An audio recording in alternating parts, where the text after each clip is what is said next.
भगवान को पुकार रहा है, हे भगवान आप आइए और मेरी रक्षा करिए। या स्वात्मनीदं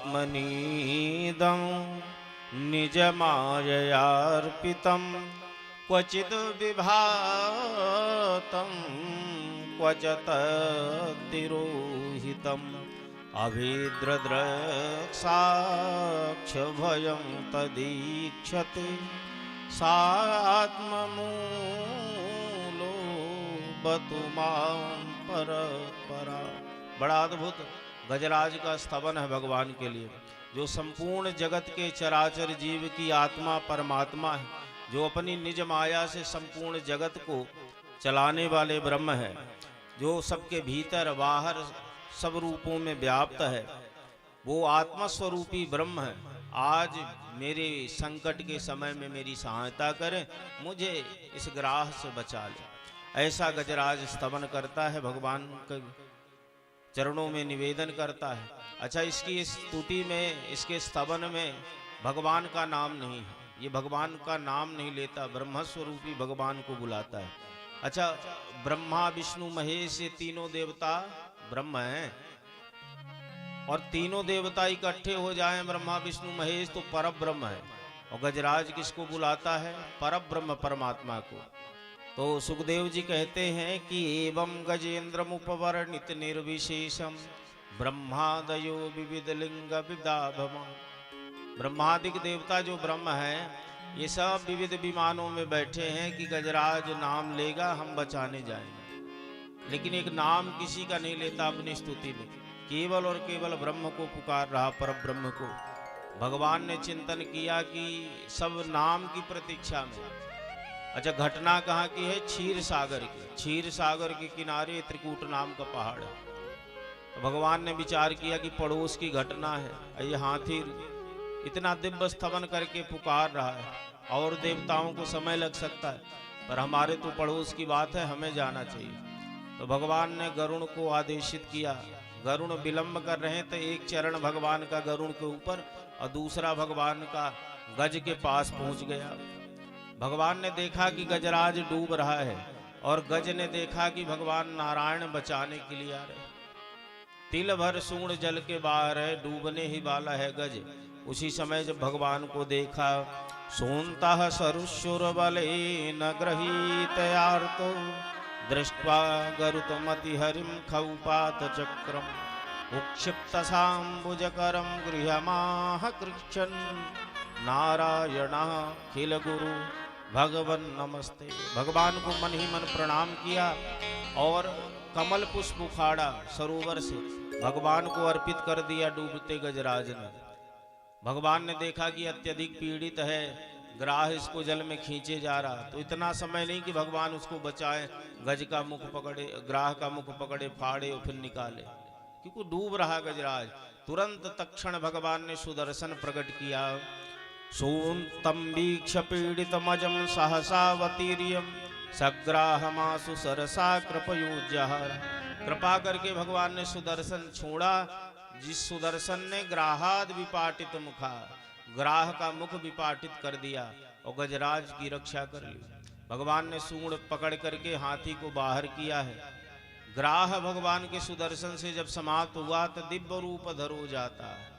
अद्भुत स्वरूप शंख चक्र गदा पद्म धारण करके भगवत धाम को पहुंच रहा। भगवान के स्पर्श से हाथी ने भी अपना शरीर त्यागा और वैकुंठ चला गया। दोनों की सदगति हुई, ग्राह की पहले और गज की बाद में। बुलाया गज ने और उद्धार ग्राह का भया। यह अद्भुत कथा श्री परीक्षित जी महाराज ने श्रवण करी। इतना दिव्य सौभाग्य, मनुष्य प्रयास करता है, सतत भजन करता है, नाम जप करता है। अच्छा, लोग माला जपते हैं, माला क्यों जपते हैं? वो माला में भगवान का नाम जपते हैं। माला जप करके हम भगवान का नाम लेने का अभ्यास बनाते हैं। तो माला जपना जब हम प्रारंभ करते हैं तो आप अनुभव करेंगे कि जब माला लेके बैठेंगे तभी दुनिया भर के प्रपंच आएंगे। आप हाथ में माला झोली लो और राम राम कहना प्रारंभ करो तो जितना दुनिया का प्रपंच है आपके भीतर चलने लग जाएगा। एक भी क्षण आपका माला में नाम में भगवान के नहीं लगे। तब नहीं जपना चाहिए जब मन ही नहीं लग रहा। बोले नहीं, तब भी जपना चाहिए। प्रारंभ जब आप करेंगे तब आपका मन नहीं लगेगा, दुनिया में भटकेगा, भागेगा। तब भी आप बलात् भगवान का नाम लेते रहो, माला जपते रहो। ऐसा करते रहने से धीरे धीरे मन एकाग्र होगा और आपका मन लगने लग जाएगा। माला कुछ दिन नहीं लगेगा, लेकिन जब सतत हट करके आप जप करते रहोगे तो आपका भगवान के नाम में मन लगेगा, माला जप करने में मन लगेगा। और फिर धीरे धीरे जब आपका जप बढ़ेगा तो एक दिन ऐसी अवस्था आपकी बनेगी कि माला झोली हाथ में रहे न रहे, अपने आप ही भगवान का नाम निकलता रहेगा मुख से। उस पायदान को अजपा जप कहते हैं। अजपा जप, बिगर जपे ही, बिगर प्रयास किए ही भगवान का नाम सतत आपके भीतर चलता रहेगा। उसी अजपा जप के लिए हम माला जाप करते हैं, भगवान का नाम लेते हैं, अभ्यास बनाते माला जो, ताकि वो सतत रूप से श्वास श्वास में भगवान का नाम चलता रहे। और ऐसा जब हो जाएगा तो जब जीवन की अंतिम श्वास निकलेगी तो उस अंतिम श्वास में भी भगवान का नाम निकलेगा। अंतिम समय में भगवान का नाम हमारे मुख से निकलेगा तो हमारा कल्याण हो जाएगा। वो एक नाम के लिए हम इतना अभ्यास करते हैं, वो अंतिम श्वास में भगवान का नाम निकले, उसी के लिए इतना उद्यम है। तो ये गजराज के अंतिम श्वास में, अंतिम समय भगवान का नाम निकल रहा है। इतना साधन लोग करते तब बड़ी कठिनता होती है। कंठावरोधन विधो स्मरणम कुतस्ते, काश श्वास कृतायास कंठे घुरघुरायते। मृत्यु का जो समय आता उस समय गले में कफ अटक जाता है, ऊर्ध्व श्वास खरखर की आवाज आती, लोग चाहते कि नाम ले लें लेकिन वो कफ ऐसा अटका है गले में कि नाम निकलता नहीं। तो ये गज जो है ये भगवान का नाम लेता है। क्यों? तो सुखदेव महाप्रभु कहते हैं सब ये पूर्व जन्म के पुण्यात्मा है। ये जो ग्राह है वो मुक्तो देवल सापेन हुहु गंधर्व सप्तमा। जो ग्राह है ये ग्राह हुहु नाम का गंधर्व है। ये पूर्व में एक देवल नाम के महात्मा का परिहास किया, जिसकी वजह से महात्मा जी ने कुपित होकर के इसको श्रापित किया था, ग्राह बनने का श्राप दिया। बाद में इसको प्रायश्चित हुआ, इसने देवल जी से निवेदन किया हमारे उद्धार का साधन भी कर दो महाराज। तो देवल ने कहा कि तू ग्राह बन करके चरण पकड़ेगा, भाई मगर पांव ही पकड़ता किसी की। तो पांव पकड़ने से क्या होगा? बोले कभी कोई भक्त मिलेगा, और भक्त के पांव पकड़ लोगे तो कल्याण हो जाएगा। तुलसी इस संसार में सबसे मिलिए धाय, ना जाने किस भेष में नारायण मिल जाए। कोई संत दिखे, महात्मा दिखे, भगवत भक्त का स्वरूप दिखे, भले वो बनावटी है, ऐसे नकली बनाया हो स्वरूप, आप तब भी उसका वंदन करिए, उसका आदर, उसको प्रणाम करिए। हम कहते आज का समय विपरीत है, अच्छा नहीं है, संत महात्मा अच्छे साधक कम मिलते हैं, लेकिन हैं ऐसा तो है नहीं। तो आप 100 मिलेंगे, 100 का वंदन करेंगे, आदर करेंगे, 100 में 1-2 भी अगर आपको उत्तम मिल गए, अच्छे मिल गए और उनका आपने वंदन कर लिया तो कल्याण हो जाएगा। तो तुम चरण पकड़ते रहना, बस आदर करते रहना, पांव पकड़ते रहोगे, कभी कोई भक्त मिलेगा और उसके चरण पकड़ोगे, कल्याण हो जाएगा। तो ये भगवत भक्त है गजराज, इसने चरण पकड़े आज भक्त के। तो भक्त का जो चरण पकड़ता है, भगवान अपने भक्त से पहले उस भक्त के भक्त का कल्याण करते हैं। इसीलिए अपना जो संप्रदाय है रामानुज संप्रदाय, इसमें दासानुदास की परंपरा है। जानकी मैया का बहुत सारा परिकर है यहाँ पे। तो अपना जो संप्रदाय है वो दासानुदास की परंपरा का है, सीधे भगवान से संबंध नहीं स्थापित करता, मध्यस्थता लेता आचार्य की, गुरु की, संत की, उनकी मध्यस्थता प्राप्त करके तब भगवत प्राप्ति करता है। हम भगवान के दास नहीं, हम दासानुदास। हम भगवान की जो सेवा में रक्त भक्तजन हैं, हम उन भक्तों के सेवक हैं, उन भक्तों के उपास। दासानुदास की परंपरा है अपने संप्रदाय की। और आचार्याभिमान कल्याणार्थ आवश्यक होता है। कैसा आचार्याभिमान होना चाहिए कि हम फला गुरु के शिष्य है ना, हमारे जो स्वामी जी हैं, हमारे जो गुरु हैं फला हैं, बड़े श्रेष्ठ हैं, हम उनके शिष्य हैं। वयंतु श्रृंखला लगना रामानुज महामुने। हमें इस बात का गर्व होना चाहिए कि हम उस पवित्र श्रृंखला के हैं जिसमें रामानुज स्वामी जी भय उस रामानुज संप्रदाय की दिव्य परंपरा की हम एक कड़ी हैं, हम एक अंश हैं।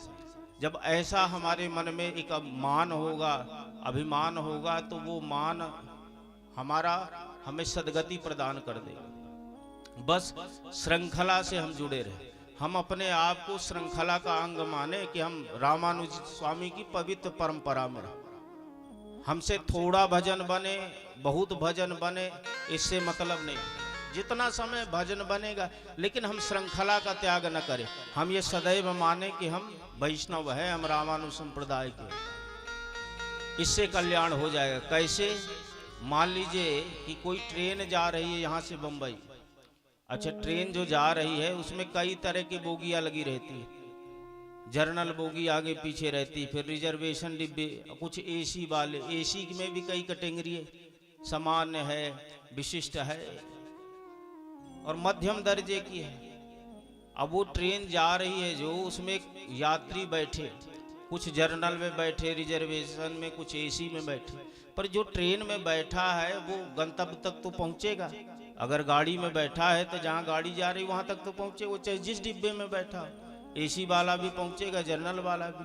अच्छा, उसमें ऐसा होता है कुछ टिकट लिए रहते, कुछ विदाउट ही जाते हैं, पर अगर गाड़ी में बैठे रहेंगे तो पहुंच तो जाएंगे। इसी प्रकार से अगर हम अपनी श्रृंखला को पकड़े रहेंगे, हमें आचार्याभिमान रहेगा कि हम रामानुज संप्रदाय से हैं, हमारे फला गुरु हैं, फला आश्रम है हमारा, तो इस श्रृंखला में जुड़े रहने से आचार्याभिमान मात्र से कल्याण हो जाएगा। बस उस परंपरा में लगे रहे। तो दासानुदास की पद्धति, हम भगवान से ज्यादा भगवान के भक्तों का आश्रय लेते, भगवान के भक्तों की उपासना करते, अपने आचार्य गुरुजनों की उपासना, है ना। हम अपने गुरु को जो है स्वामी जी वगैरह भगवान की तरह आदर और भगवान की तरह उनका वंदन करते हैं। ये हमारी परंपरा, इससे कल्याण है। तो भगवान भक्त का कल्याण बाद में करते हैं, भक्त के जो चरणों के आश्रित जन हैं भगवान उनका कल्याण पहले करते हैं। तो जो ग्राह है भगवान उस ग्राह का पहले कल्याण करते हैं। गज जो भक्त है, जो इसने भगवान को बुलाया, भगवान उसका बाद में उद्धार कर रहे हैं। तो ये मुक्तो देवल सापे न हु गंधर्व सप्तमा, ये हु नाम का गंधर्व जो है देवल ऋषि के श्राप से मुक्त होकर के भगवत धाम को जाता है। और ये जो हाथी है, सुखदेव जी कहते हैं बड़ा भागवत है, बड़ा भगवान का भक्त है।